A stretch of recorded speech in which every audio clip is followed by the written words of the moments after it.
The rain fell in sheets against the windows of Ashford Manor, each droplet a small surrender to gravity, a tiny defeat that mirrored the one taking place within Eleanor Ashford's heart. She stood in her father's study, her hands clasped before her with the perfect deportment 22 years of gentle breeding had instilled, while the man who had given her life and who was now, it seemed, taking it back, could not meet her eyes. Lord Richard Ashford had aged a decade in the past year, his shoulders bowed beneath burdens Eleanor had only begun to understand, and as he spoke of debts and obligations and arrangements that had been made for her future, she watched the autumn rain trace paths down the glass like tears she would not allow herself to shed. "The Duke of Greystone has agreed to settle our debts," her father said, and each word fell heavy as stone into the silence between them, in exchange for, that is to say, he requires. But Eleanor understood before he finished. She had always been a practical girl, had always known that women of her station were currency as much as they were people, and so she nodded with a grace that cost her everything and said simply, "I understand, Father." She had dreamed once, in the way young women do, of a husband who might love her, of a home filled with warmth rather than obligation, of children born from affection rather than duty. Those dreams dissolved now like morning mist, insubstantial things that had never truly belonged to her. The contract arrived 3 days later in a leather portfolio, delivered by a stern-faced solicitor who waited in uncomfortable silence while Eleanor read terms that reduced her future to ink and parchment. There was no mention of companionship or regard, no softness in the language that bound her to a man she had never met.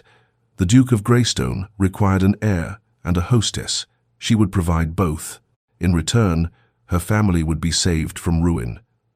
It was, the document assured her in its cold, legalistic prose, a most equitable arrangement.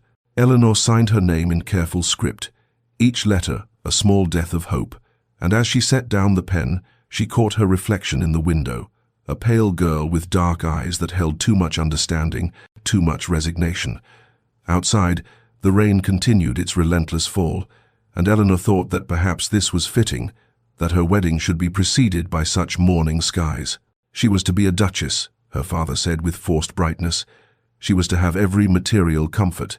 What she would not have, what the contract made brutally clear in its omissions, was the one thing she had secretly hoped for, the possibility of being loved.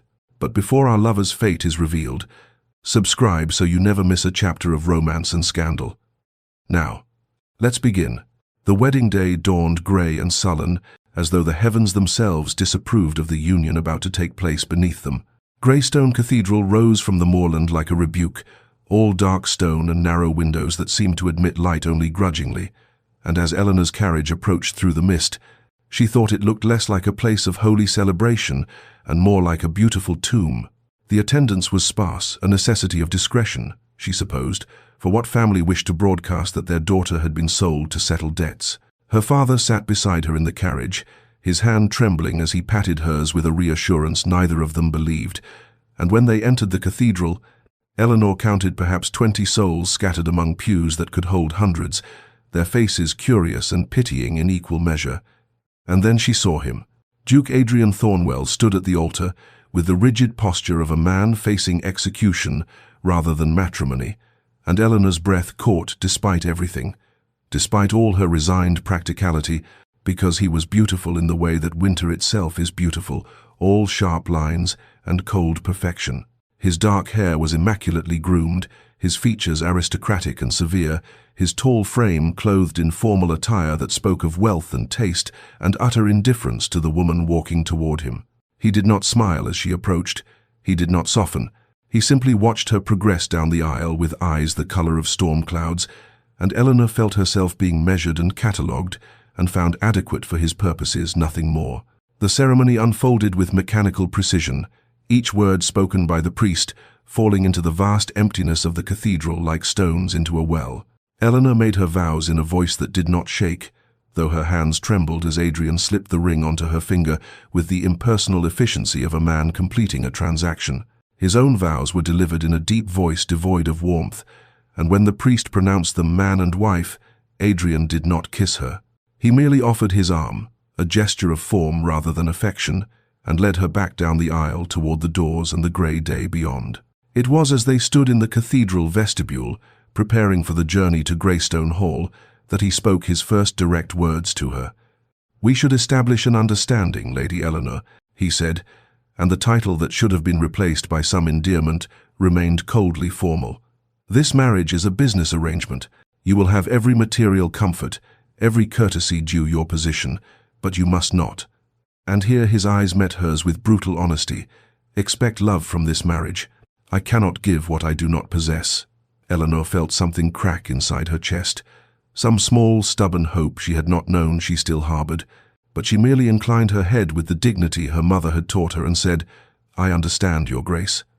The carriage ride to Greystone Hall stretched before them in silence, miles of moorland passing outside the windows, while inside two strangers sat as far apart as the confines allowed, and Eleanor understood with absolute clarity that she had not married a man but rather a beautiful, impenetrable fortress, and she had not the faintest idea how to breach its walls. Greystone Hall rose before them like something from a Gothic novel, all severe towers and mullioned windows, its grey stone walls seeming to absorb rather than reflect what little light the overcast sky provided. Eleanor had thought the cathedral cold, but it was nothing compared to this fortress of a house, this monument to isolation that was now to be her home. As the carriage rolled to a stop before the imposing entrance, she felt the weight of the building pressing down upon her spirits, and she wondered if happiness had ever existed within these walls, or if the very architecture forbade it. The staff assembled to greet them was as sparse and austere as everything else. A stern-faced housekeeper named Mrs. Davies, a butler whose expression suggested he had long ago forgotten how to smile, and perhaps a dozen others who stood in perfect formation, their efficiency evident in every pressed uniform and rigid posture. Adrian acknowledged them with a brief nod and then, without ceremony or warmth, gestured for Eleanor to follow him inside. The tour was perfunctory, almost insulting in its brevity. He walked her through the main floor with the enthusiasm of a man showing a stranger around a property for let. The drawing room, with its heavy drapes and darker furniture, the dining hall with its absurdly long table, the library whose volumes might have interested her had he allowed her more than a passing glance, the music room with its silent pianoforte gathering dust.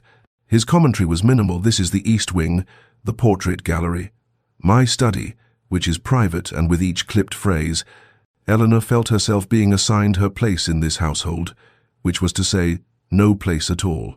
They climbed the grand staircase, their footsteps echoing in the cavernous space, and Adrian led her down a long corridor to the West Wing. "These will be your rooms," he said, opening double doors to reveal a suite that was undeniably beautiful, all silk wallpaper and fine furniture, and windows overlooking the grounds and utterly impersonal. "You'll find everything you require. Mrs. Davies will attend to any needs." He paused at the threshold, making no move to enter, and Eleanor understood with sudden, painful clarity that he would not be crossing this threshold again. "My chambers are in the East Wing," he continued, confirming what she had already intuited. "I keep early hours, I ride at dawn and attend to estate business throughout the day. We will maintain separate schedules. You are, of course, mistress of this house, and may order it as you see fit within reason." Within reason, as though she might overstep, might presume too much upon her position as his wife. Eleanor stood in the center of what was now her cage, however gilded, and nodded once more, that slight incline of her head that was becoming her signature gesture of acceptance. "I understand, Your Grace." He left her then, his footsteps receding down the corridor, and Eleanor sank onto the edge of the enormous four-poster bed, suddenly exhausted by the weight of her isolation.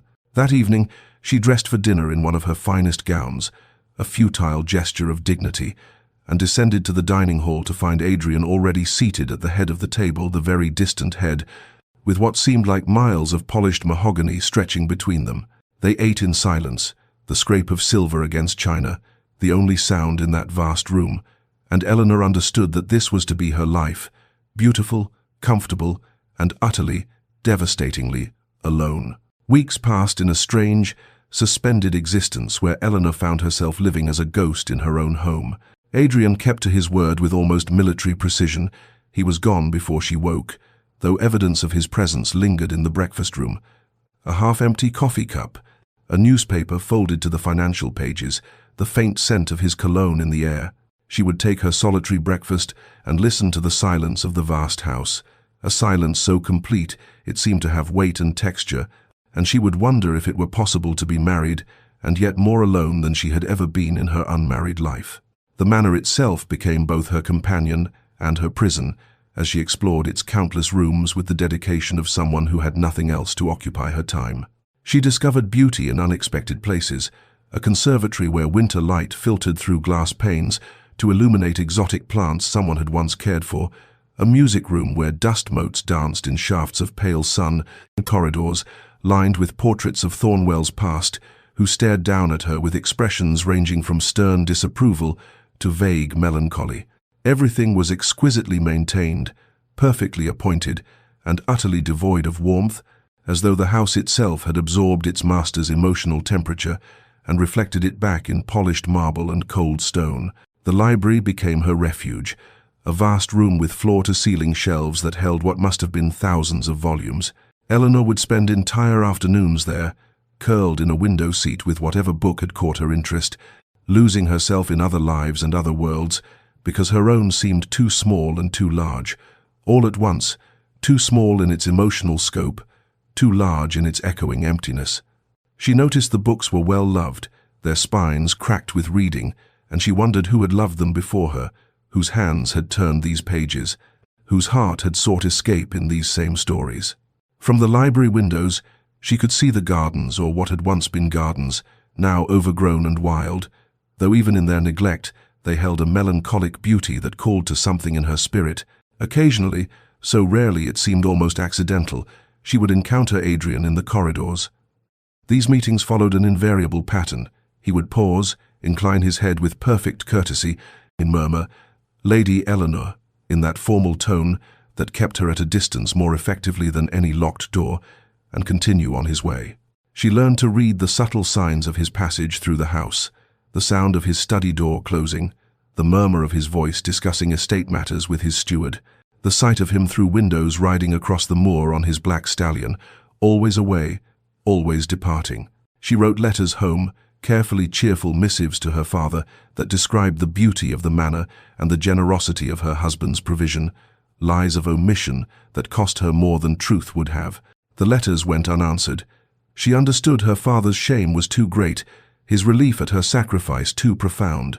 She had saved her family by disappearing into this cold, beautiful place, and they were content to let her disappear completely, to pretend she had never existed rather than face what they had done. The library had become Eleanor's sanctuary, her haven from the oppressive silence of the rest of the manor, and she had fallen into the habit of spending entire afternoons there with a kind of desperate constancy, as though the accumulated wisdom of centuries might somehow teach her how to live in this beautiful prison.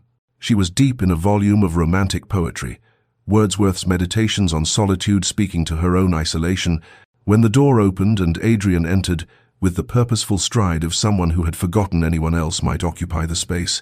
He stopped short at the sight of her, genuine surprise, flickering across his features, the first unguarded expression she had seen on his face, and for a long moment they simply stared at each other across the expanse of Persian carpet and leather furniture.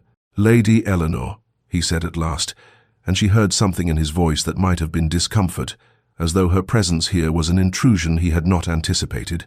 "I did not realize you. I was unaware you used the library."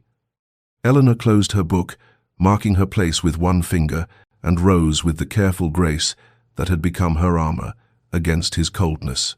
"I hope I am not trespassing, Your Grace. You did say I was mistress of the house." Something shifted in his expression. Was it chagrin? "Of course. You misunderstand. I merely meant, I had thought the room unused. It pleases me to know the collection is appreciated."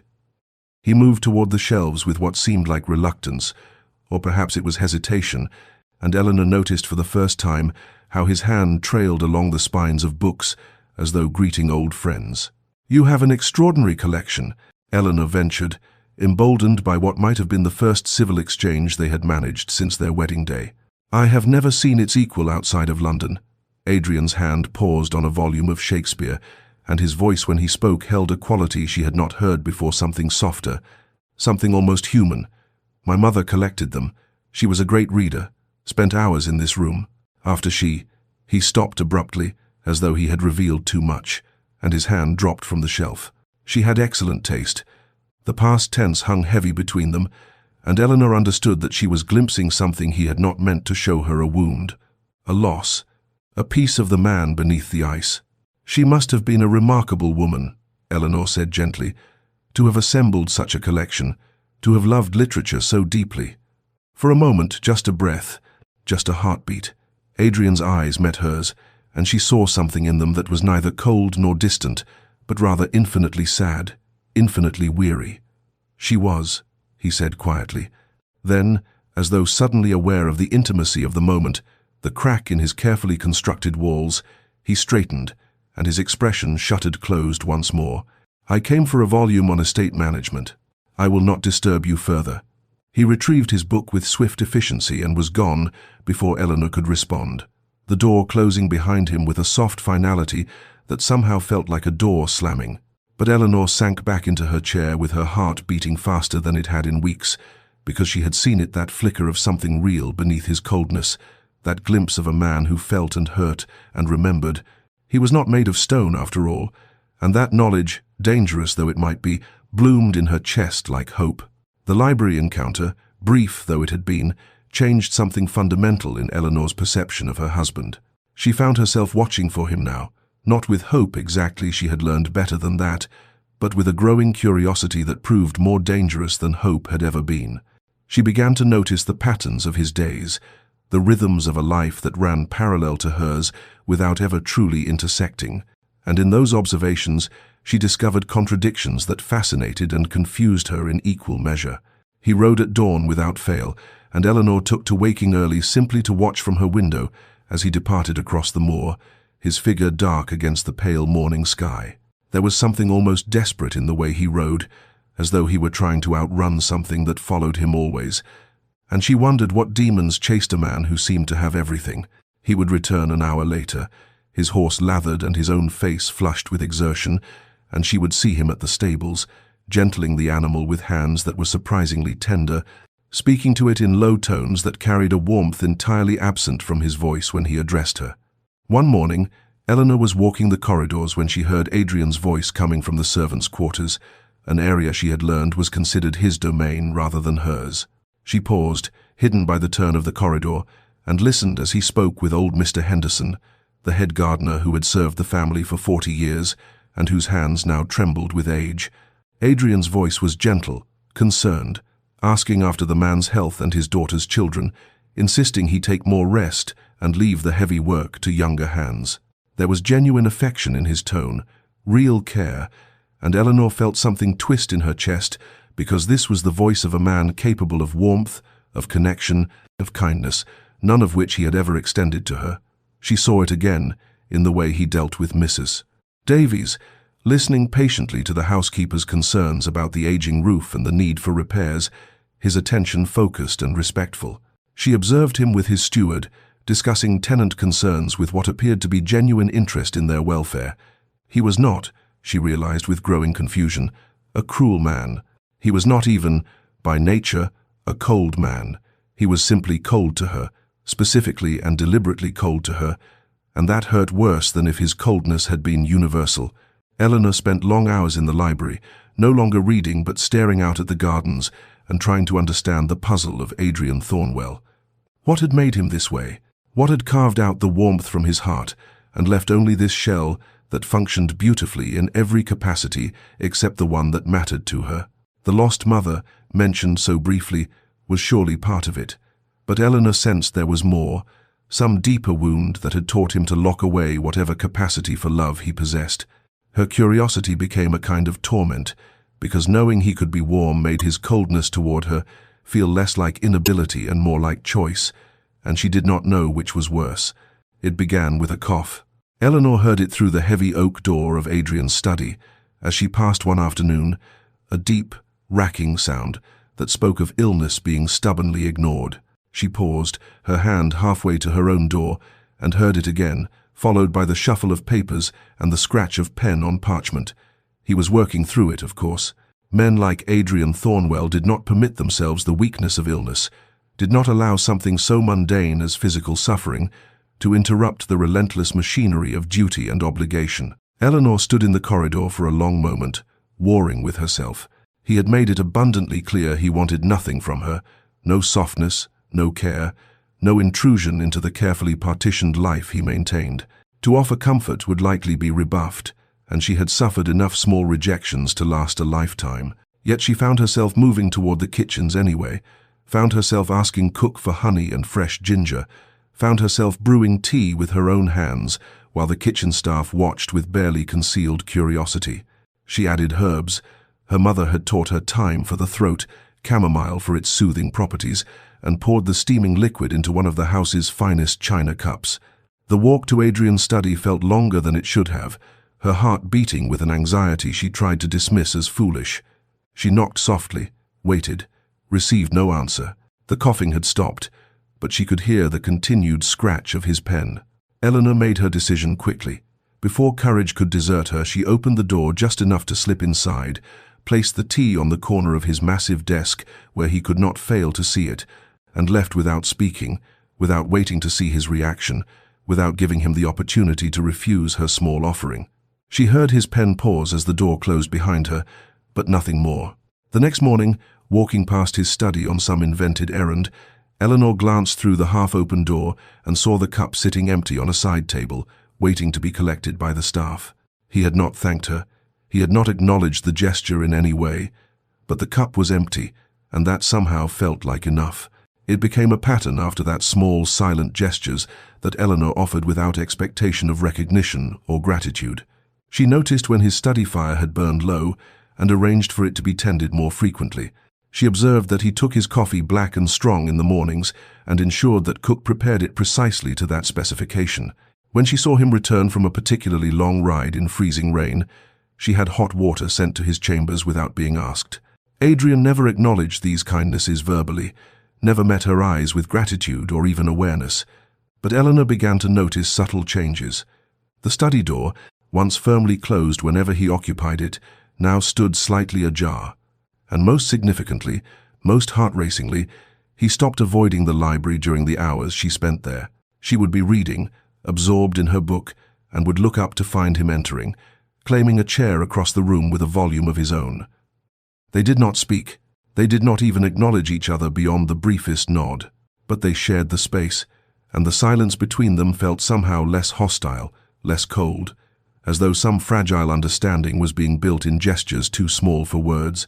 Autumn deepened into something more severe, the moorland winds stripping the last leaves from the trees and rattling the windows of Greystone Hall with increasing ferocity.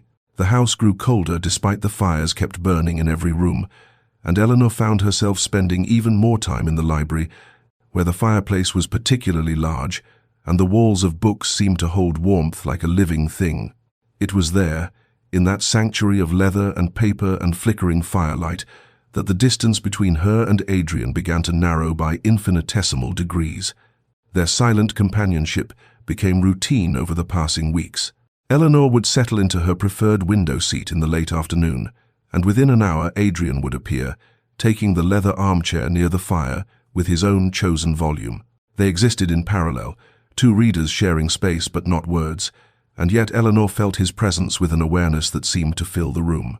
She learned his habits of reading, how he would frown at certain passages, how his fingers would drum against the armrest when something troubled him, how he would occasionally close his eyes, as if committing a particular phrase to memory.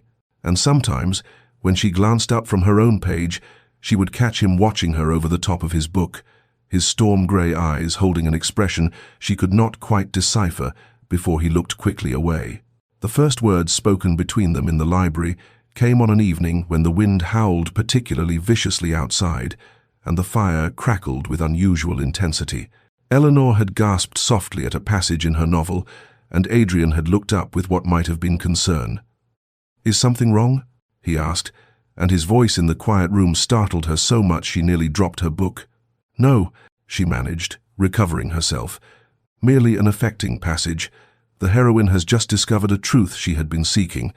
Adrian nodded slowly, and for a moment she thought that would be the end of it. But then he said, "You read a great deal." "There is little else to occupy my time," Eleanor replied, and instantly regretted the bitterness that had crept into her tone. But Adrian did not seem offended. Instead, something that might have been guilt flickered across his features. "My mother felt the same," he said quietly. "She said books were companions that demanded nothing but attention." The conversation died there, but something had shifted. Some invisible boundary had been crossed. The next evening, when dinner was announced, Eleanor rose from her chair expecting the usual solitary meal in that vast dining hall. But Adrian rose as well, setting aside his book with what seemed like deliberation. "I will join you," he said, not quite meeting her eyes, "if that is acceptable." Eleanor's heart performed an absurd leap in her chest. "Of course, Your Grace." The dinner was stilted, awkward in the way of two people unaccustomed to each other's company attempting conversation. They spoke of safe topics, the severity of the weather, necessary repairs to the tenant cottages, a book they had both read. Adrian's responses were careful, measured, but he listened when she spoke, truly listened, and once or twice Eleanor saw the ghost of what might have been a smile touch the corners of his mouth. It was not warmth, not yet, but it was not coldness either, and as Eleanor retired to her chambers that night, she felt something fragile and dangerous unfurling in her chest. Hope. The storm came without warning, rolling in from the moor with a violence that seemed personal, as though the heavens themselves had taken offense at something and meant to exact vengeance. Eleanor had been in the library when the first crack of thunder split the air, so loud and close it seemed the sky had torn itself apart, and she felt her entire body go rigid with a fear so primal it bypassed all rational thought. She was 8 years old again, trapped in the nursery during the storm that had shattered the great oak outside her window, the tree crashing through the glass in an explosion of thunder and lightning and splintering wood that had missed her bed by mere feet. She had not feared storms before that night. She had feared little else since. The lights flickered once, twice, and died, plunging the library into darkness, broken only by the fireplace and the violent flashes of lightning that turned the windows into momentary squares of blazing white. Eleanor meant to move, meant to light candles with steady hands and retire to her chambers with dignity intact, but her body would not obey. She sank to the floor beside her chair, her arms wrapped around herself, trembling with each thunderclap, as though the sound were a physical blow. She did not hear the door open over the storm's fury, did not know she was no longer alone, until Adrian's voice cut through her panic. "Eleanor?" Not Lady Eleanor, just her name, spoken with an urgency she had never heard from him. She looked up to find him kneeling beside her, his face illuminated by candlelight. He must have brought it from the corridor, and his expression showed something she had never seen there before: concern. "The storm," she managed through chattering teeth. "I know it's foolish, but I cannot." Another crack of thunder, and she flinched violently. Adrian did not hesitate. He sat down beside her on the floor, his back against the chair, and to her utter shock, he reached for her hand and held it firmly in his own. "You are safe," he said, his voice steady and calm in the chaos. "The house has weathered worse storms than this. I will not leave you." And he didn't. As the storm raged outside, Adrian stayed beside her on the library floor and did something Eleanor would never have imagined. He talked.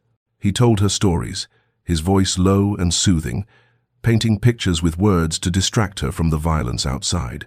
He spoke of his childhood at Greystone, of his mother teaching him to read in this very room, of the time he had gotten lost in the East Wing and spent hours convinced the house was haunted before the housekeeper found him.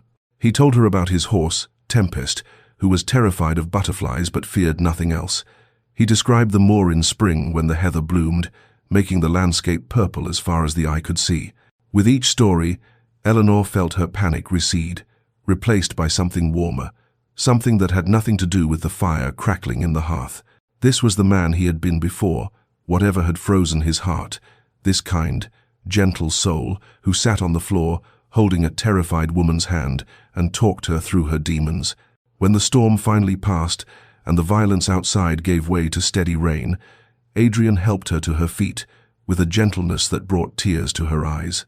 But as soon as she was standing, as soon as the crisis had passed, she felt him withdraw.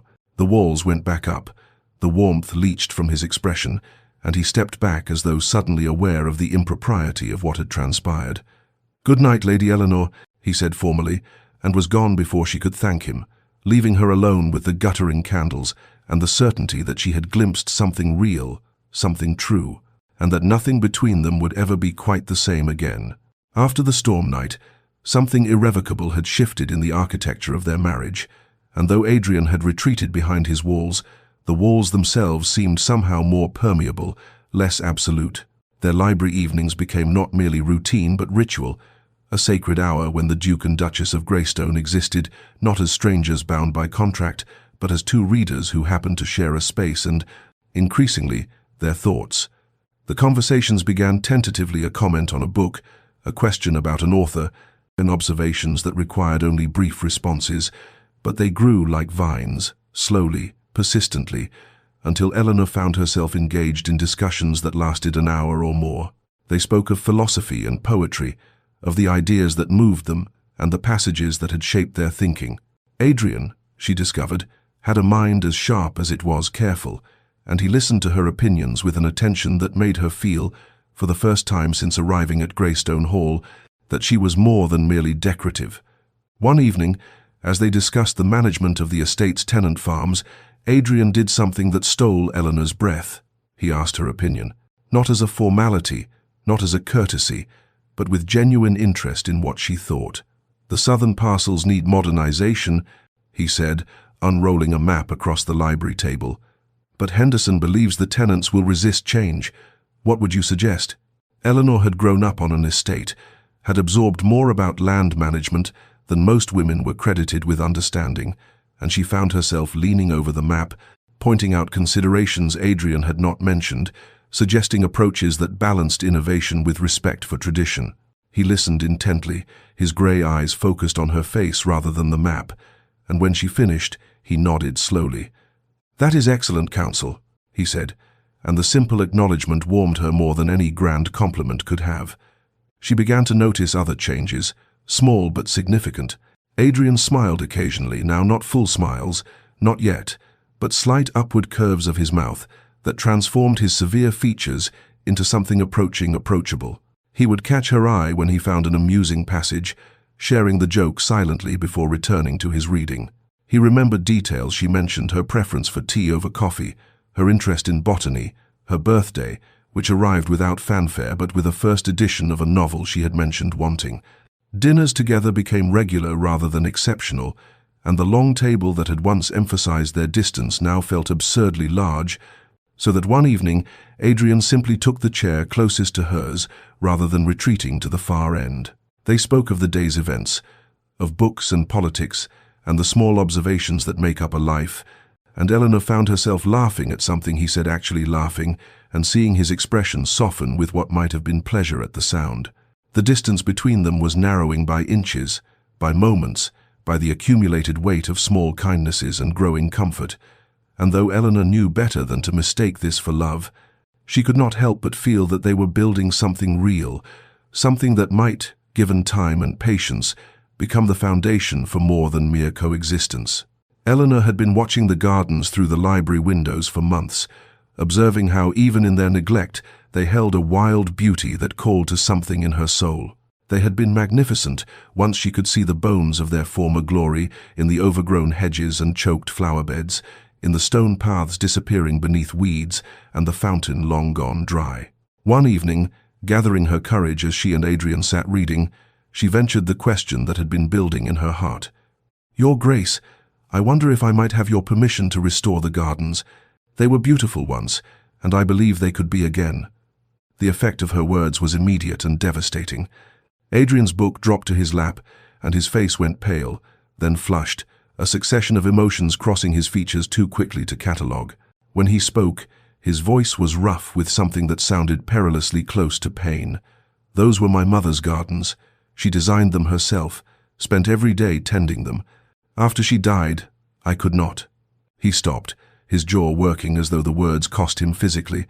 "No one has touched them in 10 years. Eleanor felt her heart contract at the rawness in his voice. This man who kept himself so carefully controlled, now visibly struggling. "I understand," she said softly. "I should not have presumed." "No." Adrian stood abruptly, pacing to the window to stare out at the darkening grounds. "No, you are right. She would have hated to see them like this, neglected and dying." She always said gardens were living things, that abandoning them was a kind of murder. He was silent for a long moment, his reflection in the glass troubled and distant. "Do as you think best. You have my permission." But permission, Eleanor understood, was not the same as blessing, and Adrian's departure from the library that night felt like a retreat from a battlefield.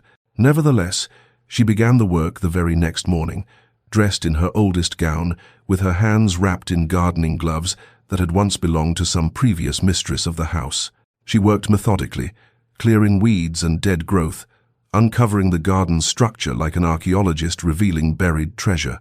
The work was physical, exhausting, and exactly what she needed: a purpose beyond reading and waiting, a way to leave some mark upon this place that had remained so stubbornly resistant to her presence. For 3 days she worked alone, and then on the 4th she looked up from her task of clearing an overgrown rosebed to find Adrian standing at the garden's edge, jacket discarded, shirt sleeves rolled to his elbows. "Those roses were her favorites," he said quietly, and without another word he knelt beside her and began to help. They worked in silence at first, their hands moving in parallel through earth and root, and the physical labor creating an intimacy that conversation never had. Adrian's presence beside her felt different here, without the formal barriers of drawing rooms and dinner tables between them. He was just a man working earth, and she was just a woman doing the same. And when their hands accidentally brushed, reaching for the same weed, neither of them pulled away immediately. "She planted this garden the year I was born," Adrian said eventually, his voice soft with memory. "She said every flower was a wish for my happiness." Eleanor looked at him, at this man kneeling in the dirt of his mother's garden, with soil on his hands and something like peace on his face, and felt her heart turn over in her chest. The evening it happened, they had been working in the gardens all day and had come to the library still flushed from exertion, soil still beneath their fingernails despite washing, something loose and unguarded between them that the physical labor had created. They took their usual seats, but somehow Eleanor found herself in the chair beside Adrian's rather than across the room, and he did not move away, did not retreat to a safer distance. The fire crackled between them, and the autumn darkness pressed against the windows, and when Adrian spoke, his voice was lower than usual, more intimate. "I have not thanked you properly," he said, "for restoring the gardens, for caring for something that mattered to her." Eleanor turned to find him watching her with an intensity that made her breath catch. "They are beautiful. They deserve to be loved."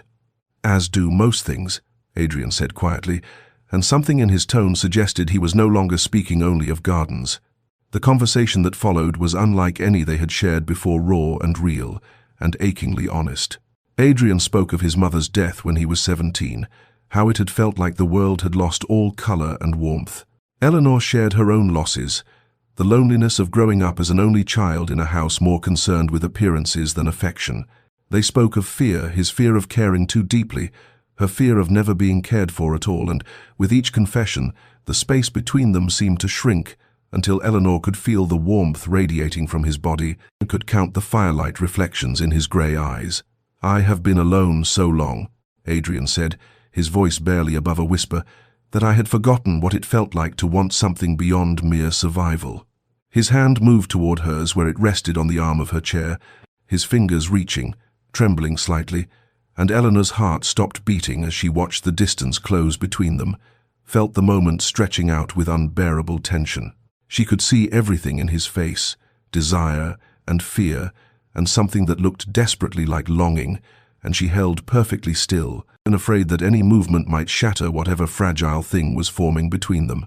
Their fingers were inches apart, then less than inches, and Eleanor could feel the heat of his skin without even touching, could hear his breathing change, and could see Adrian jerked his hand back as though burned and stood so abruptly, his chair scraped across the floor. "Forgive me," he said, his voice ragged, his face stricken. "I should not have. This was inappropriate. I apologize." And he was gone, striding from the library with something like desperation in his movements, leaving Eleanor sitting alone with her hand still extended toward empty air and her heart breaking in ways she had not known possible. She sat there for a long time after, staring at the fire through tears she refused to let fall, understanding with devastating clarity the pattern that had emerged. Closeness followed by retreat, a warmth followed by cold, hope offered and then snatched away. And she understood something else, something that made everything infinitely worse. She had fallen in love with him. Completely, irrevocably, hopelessly in love with a man who would not, could not, let himself love her back. Eleanor avoided the library the next day, unable to bear the thought of sitting in that space where hope had bloomed and died in the span of a breath. She wandered the manor instead, aimless and aching, until she found herself in the morning room where Mrs. Davies was supervising the arrangement of fresh flowers, blooms from the restored garden. Eleanor realized with a pang. The housekeeper looked up at Eleanor's entrance, and something like compassion crossed her usually stern features. "Your Grace," she said, then hesitated in a way that suggested she was debating with herself. "Might I speak plainly?" Eleanor, too weary for formality, simply nodded. Mrs. Davies dismissed the maid with a gesture and turned to face Eleanor fully. "I have served this house for 30 years. I watched the young master grow from boy to man. I was here when—" She paused, choosing her words carefully. "I was here when he married his first wife." The words hit Eleanor like a physical blow. First wife, of course. How had she not known? But even as she thought it, she understood no one had spoken of it. No portraits hung in the public rooms. No traces remained of another duchess who had lived and loved in these halls. Catherine was her name. Mrs. Davies continued, her voice soft with old grief. "A lovely girl, full of light and laughter. His Grace adored her. I have never seen a man so completely in love." They had been married 2 years when she fell pregnant, and he was beside himself with joy. Eleanor felt something cold settling in her stomach, knowing already how this story must end. The birth went wrong. The physicians could not save her, nor the child. His Grace. He sat with her body for 2 days, would not leave her, would not eat or sleep. When they finally took her away to prepare for burial, I thought he might follow her into death, so grey and lifeless did he become. Mrs. Davies's eyes, when they met Eleanor's, held decades of witnessed sorrow. "He blamed himself, Your Grace. Said he had killed her by getting her with child. By loving her so much he had wanted to create life with her. He stood at her grave and vowed he would never love again, would never subject another woman to that risk, would never open his heart to that kind of loss." Eleanor's hand found the back of a chair, gripping it for support as the full weight of understanding crashed over her. "That was 3 years ago," she whispered. 3 years, Mrs. Davies confirmed. When his debts mounted, Catherine's illness had cost him dearly, and his grief made him careless with estate management. The solicitors proposed a marriage of convenience, a young woman whose family needed saving, an arrangement that required nothing of his heart. He agreed because he believed he could keep you at a distance, could fulfill his duty without. She trailed off, but Eleanor understood, without risking his heart, without loving, without losing again. "But I have watched him these past months," Mrs. Davies said gently. "I have seen him struggle against what he feels for you. I have seen him retreat every time he begins to care, every time the walls he built begin to crumble. He is terrified, Your Grace, terrified of losing you as he lost her." Eleanor sank into the chair, her vision blurring with tears she could no longer contain. Understanding brought no comfort, no relief. It only made everything worse, because now she knew the truth. Adrian was not incapable of love. He had loved once, deeply and completely, and it had destroyed him. And he had chosen, deliberately chosen, never to love again. And Eleanor, kind, patient Eleanor, who had fallen hopelessly in love with her own husband, was the woman paying the price for another woman's death. Winter arrived at Greystone Hall with a cruelty that felt personal, the moor turning white and bitter, the manor itself seeming to contract against the cold, as though even stone and mortar could feel the chill. Eleanor watched the first snow fall from her window and felt something inside her break with a finality that was almost peaceful, the way ice breaks, clean and absolute. She could not do this anymore. She had tried. God knows she had tried with every ounce of patience and kindness she possessed, had loved a man who refused to be loved, had waited for a heart that had deliberately locked itself away. Understanding why Adrian could not love her made it no easier to bear, and Eleanor realized with sudden clarity that she had been living as a ghost in her own life, haunting the edges of a man's existence while her own vitality slowly drained away. She deserved more than this. Not wealth, not title, not comfort. Those things meant nothing when weighed against the simple human need to be seen, to be valued, to matter to someone. and she did not matter to Adrian, not in the way she needed to, not in the way she had foolishly allowed herself to hope for. He might care for her in his careful, distant way, might enjoy her company and appreciate her efforts, but he would never love her, and Eleanor could no longer survive on the crumbs of almost affection he offered between his retreats. The decision, once made, brought a strange calm. She would leave. She would return to her father's house, face whatever shame or difficulty awaited her there, and begin the work of rebuilding a life that belonged to her rather than existing in service to someone else's fear. That night, unable to sleep, Eleanor sat at her writing desk and composed a letter by candlelight, her hand steady despite the tears that fell onto the paper and blurred the occasional word. She wrote with honesty but without cruelty, explaining that she could no longer remain in a marriage that was killing her by inches, that she understood his pain but could not continue sacrificing herself to it, that she hoped he would find peace but could not wait indefinitely for him to find it. She did not write that she loved him, that truth seemed too raw, too vulnerable to commit to paper. She sealed the letter with wax that looked like drops of blood in the candlelight and set it on her dressing table where he would find it. Then, as dawn broke grey and cold over the moor, Eleanor began to pack. Her hands moved methodically, folding gowns and gathering books, placing her few treasured possessions into trunks that would carry her away from this beautiful, lonely place. Each item felt weighted with memory: the shawl she had worn during library evenings, the gardening gloves now stained with soil from the garden she had loved back to life, the first edition Adrian had given her for her birthday. She packed them all with quiet tears streaming down her face, mourning not what had been but what would never be, folding away a life she had hoped for but could not have. Adrian came to her chambers unexpectedly, without knocking, which he had never done in all the months of their marriage, and Eleanor looked up from the trunk she was packing to find him frozen in her doorway, his face a study in incomprehension. For a long moment neither of them moved, and she watched as his eyes traveled from her tear-stained face to the open trunks, to the half-empty wardrobe, to the letter sitting on her dressing table with his name written in her careful script. He moved toward the letter as though in a trance, his hand trembling as he picked it up and broke the seal. Eleanor stood silent, her heart pounding, as he read her words she had chosen so carefully to be honest, but not cruel, to explain without accusing, to free them both from this prison of half-love and careful distance. She watched his face as he read, watched the color drain from it, watched something that looked like devastation replace his usual careful control. When he looked up at her, his grey eyes were wild with something she had never seen there before: fear. "What are you doing?" His voice was rough, barely recognizable. Eleanor lifted her chin, calling on reserves of dignity she had not known she possessed. "I am leaving, Adrian. I cannot stay here any longer."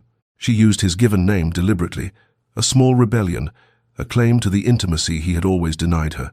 "I cannot continue to live as a ghost in my own marriage, to exist on the periphery of your life while my own withers away." "You cannot leave," he said, and it sounded less like a command than a plea. "We have an arrangement, a contract that is killing me," Eleanor interrupted, her voice steady despite the tears threatening to fall again. "I have tried. God knows I have tried to be what you needed. I have been patient, I have been quiet, I have asked for nothing, but I cannot do this anymore. I cannot love you from a distance while you keep your heart locked away in a tomb." Adrian flinched as though she had struck him. "I told you from the beginning not to expect love from this marriage. You agreed to those terms." "And I do not expect love," Eleanor said, and her voice broke slightly on the words. "I have learned that lesson well enough, but I find I cannot live without even affection, Adrian. Without warmth or regard or the simple acknowledgement that I exist as more than a convenient solution to your financial difficulties. You have been kind to your servants, gentle with your horses, but to me, your wife, you have been nothing but a series of walls and locked doors." She turned back to her packing, unable to bear the look on his face any longer. "I release you from whatever guilt you might feel. This is not your fault you were honest about what you could not give me. The fault is mine for hoping that honesty might change." Adrian left her room so abruptly he nearly stumbled, and Eleanor heard his footsteps echoing down the corridor with something like desperation in their rhythm. She stood trembling in the center of her chambers, her hands shaking so badly she had to clasp them together to still them, and tried to return to her packing with some semblance of composure. But the clothes she folded now were crumpled by her tears, and she finally abandoned the pretense, sinking onto the edge of her bed to gather what remained of her strength. She would finish packing, she would order a carriage, she would leave this place and never look back. She had to. Survival demanded it. When she had composed herself enough to stand, Eleanor lifted one of her smaller trunks and carried it toward the door, intending to have it brought down to the entrance hall. But when she reached the door to her wing, the door that led to the main corridors of the house, she found it locked. She tried the handle again, certain she must be mistaken, but it would not turn. A cold understanding began to creep through her veins as she set down the trunk and walked quickly to the servant's stair at the other end of her wing. Locked, the door to the balcony that overlooked the gardens. Locked, every exit from her chambers, every possible egress, secured against her. Eleanor felt rage rising in her chest, hot and righteous, and she gathered her skirts and began pounding on the main door, calling out for staff, for anyone who might hear and explain this madness. But no one came, and finally Eleanor understood with absolute clarity what Adrian had done. She found him in the main entrance hall, standing before the great doors as though guarding them, and his appearance shocked her, his hair disheveled where he had run his hands through it, his cravat loosened, his eyes wild with something that looked perilously close to madness. When he saw her descending the stairs, she had found a servant's passage that remained unlocked. He straightened, but did not move from his position, blocking the exit. "I have locked every door," he said, and his voice was raw, stripped of all its usual careful control. "Every exit from the house. You cannot leave." Eleanor's anger blazed so brightly she felt incandescent with it. "You cannot keep me prisoner. You have no right. This is madness, Adrian. You must unlock these doors immediately." "I cannot." He took a step toward her and she saw that his hands were shaking, that his entire body trembled with emotion he could no longer contain. "I cannot let you go." "You have no choice," Eleanor said, her voice deadly quiet now, more dangerous than shouting. "I am not your property to lock away. I am a human being, and I am leaving, and you will unlock these doors, or I swear I will find a way out if I have to break every window in this house." "Eleanor, please, do not Eleanor me now. After months of Lady Eleanor and careful distance, you have made it abundantly clear that you want nothing from me, that I am merely an obligation you fulfill with gritted teeth, and I will not stay where I am not wanted. But you are wanted." The words burst from him like a confession torn from his soul. "God help me.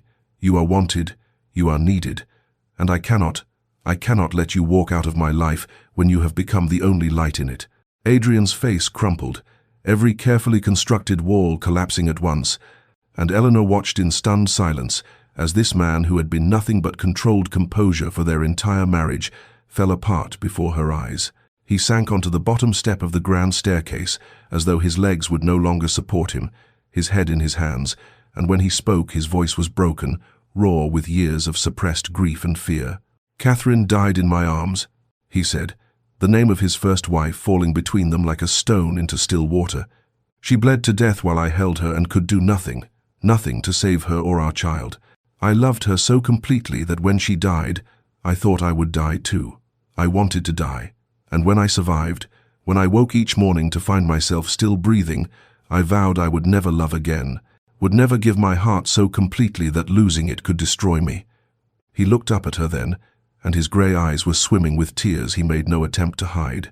"And then you came, you with your quiet dignity and your patient kindness, your gentle presence that asked nothing of me and somehow gave me everything. I tried so desperately to keep you at a distance, to maintain the walls I had built, but you slipped through them anyway in the library, in the gardens, in 1,000 small moments when I forgot to guard my heart." Eleanor felt her own tears falling freely now, her anger dissolving into something more complex, more painful. "I felt you settling into my soul like light returning after endless winter," Adrian continued, his voice breaking. "Your tea left in my study, your restoration of my mother's gardens, your laughter when I managed to say something amusing, the way you looked at me as though I were not a monster but simply a man. I was terrified. Terrified that if I let myself love you, I would lose you as I lost Catherine, as that God or fate or whatever cruel force governs the universe would take you from me as punishment for daring to love again." He stood abruptly, crossing the space between them, and Eleanor could see him trembling. "So I pushed you away every time I felt myself getting too close, every time my heart tried to open to you.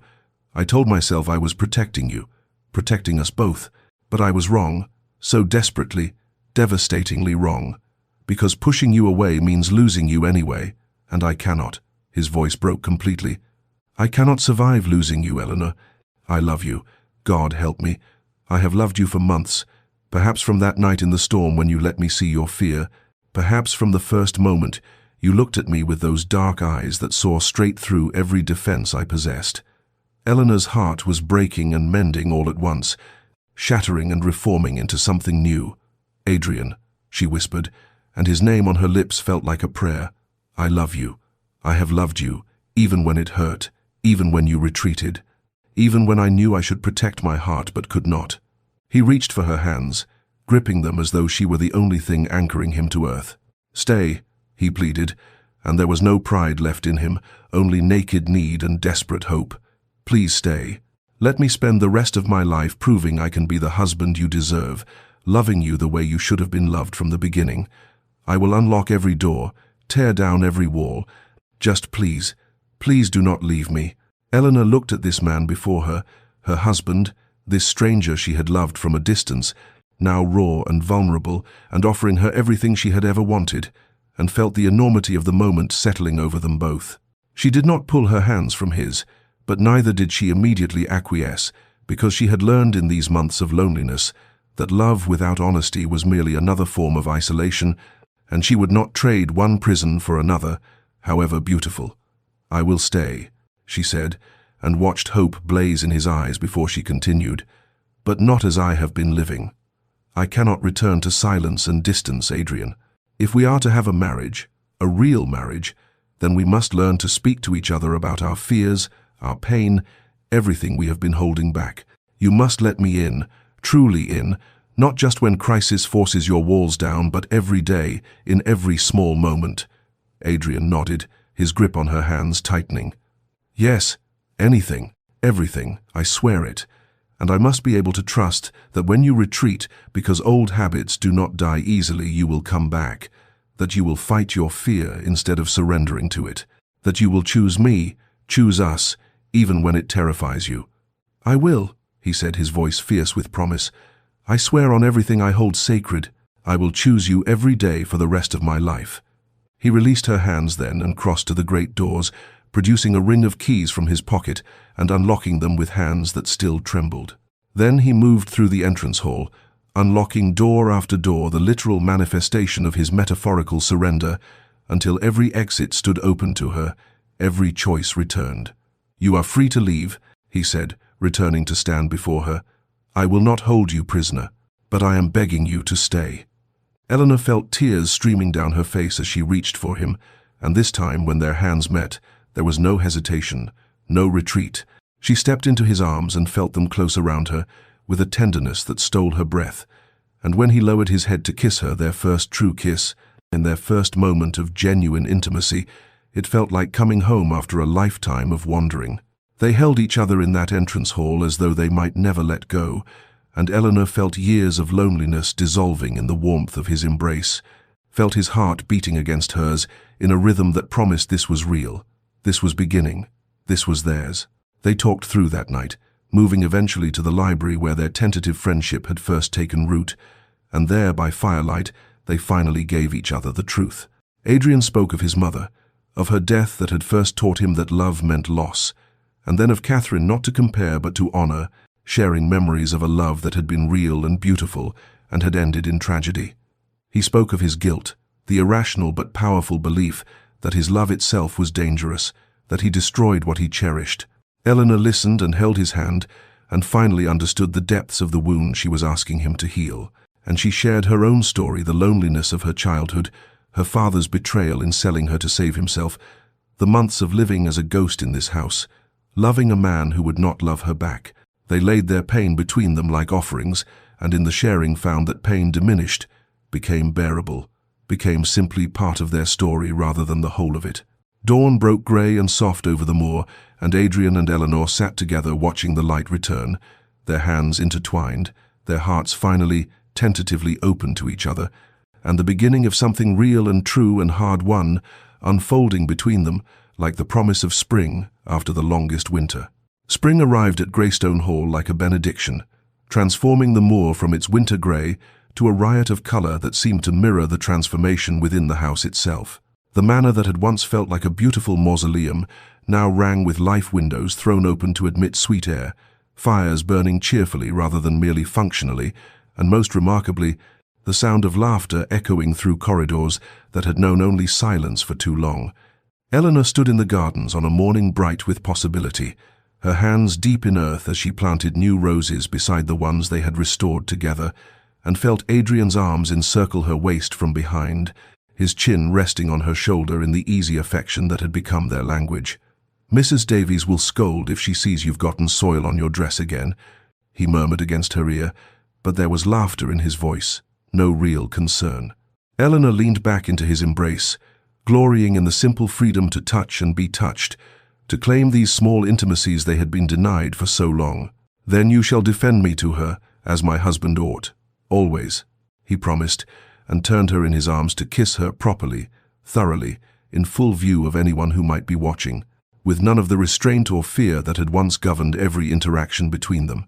These stolen moments had become the fabric of their days, Adrian finding her in the library to steal a kiss between chapters, Eleanor interrupting his work in the study to bring him tea and stay for conversation that stretched into hours, both of them discovering the joy of simply being together without walls or barriers between them. The staff had noticed, of course. Eleanor had overheard Mrs. Davies remarking to the butler that his Grace was a changed man, that she had not seen him smile so much in all her years of service, that the house itself seemed lighter somehow, as though happiness were a physical thing that could illuminate stone and mortar. Adrian was indeed transformed, this man who had been so austere, so remote, now openly doting on his wife with an intensity that might have been embarrassing if it were not so clearly genuine. He brought her flowers from the moor, commissioned a portrait of her in the garden, asked her opinion on every estate decision, and listened as though her thoughts were precious. He was making up for lost time, Eleanor understood, trying to pour months of suppressed affection into every moment they now shared, and Eleanor bloomed under the warmth of his love like the gardens they tended together, her own transformation evident in the brightness of her smile, the confidence in her bearing, the way she moved through the manor as though she finally, truly belonged. They spoke often of the future now, of the life they were building together. One evening, as they sat in the library with Eleanor reading against Adrian's shoulder, he ventured quietly, "I have been thinking about children, if you would want them. I know I once feared—" Eleanor stopped his words with her fingers against his lips. "I would love to have your children, Adrian, when we are ready, when the fear has healed enough." And they both understood that healing was not forgetting, but rather learning to live with scars, to be brave despite them, to choose love even knowing its risks. 2 years later, the gardens of Greystone Hall stood in full magnificent bloom, a testament to patience and care and the transformative power of love deliberately chosen. Eleanor sat in the shade of an old oak tree, her hand resting on the swell of her belly where their child grew, and watched Adrian approach across the lawn with that smile that still made her heart perform small acrobatics in her chest, the smile he wore only for her, open and warm and free of shadows. He settled beside her on the blanket she had spread, his hand immediately covering hers on her belly, feeling for the movements of the life they had created together. "Strong kicks today," he murmured, his grey eyes alight with wonder and joy, and something that looked remarkably like peace. "She takes after her mother." "He," Eleanor corrected teasingly, and Adrian laughed that full, genuine laugh she had worked so hard to coax from him and now heard daily, and pulled her close to kiss her temple, her cheek, her lips. They sat together as the afternoon light turned golden, reading aloud from a book of poetry, his hand never leaving the place where their child moved beneath Eleanor's heart. And she thought of the woman she had been 2 years ago, lonely, resigned, prepared to leave, and marveled at how completely their lives had transformed. Adrian had kept every promise made in that desperate dawn confession, had chosen vulnerability over safety, had learned to speak his fears instead of hiding behind them, and in doing so, had freed himself from the prison of his own guilt. He no longer flinched at happiness, no longer waited for tragedy to strike. He simply loved her, openly and completely, and let himself be loved in return. Dear listener, if you have stayed with us through this journey, perhaps you recognize something of yourself in Eleanor or Adrian, the loneliness of loving someone who cannot love you back, or the fear that keeps you locked away from the very thing you need most. Know this: sometimes the coldest hearts need only patience and the warmth of steady kindness to thaw, but patience must never mean martyrdom. Eleanor's willingness to walk away, to choose herself and her own worth, became the catalyst that forced Adrian to confront what he was losing. Real love requires vulnerability from both people. One person's courage cannot sustain a relationship alone. If you find yourself living as a ghost in your own life, accepting crumbs when you deserve the feast, remember that you teach people how to treat you by what you accept. Walking away is not failure, but rather an act of profound self-respect. And sometimes it is the very thing that makes someone realize what they have taken for granted. But know, too, that some hearts cannot be unlocked from the outside, that you cannot love someone into healing, and there is no shame in leaving when staying costs you yourself. May you find the courage to be vulnerable, the wisdom to know your worth, and the grace to choose love when it is offered freely rather than parceled out in fearful increments.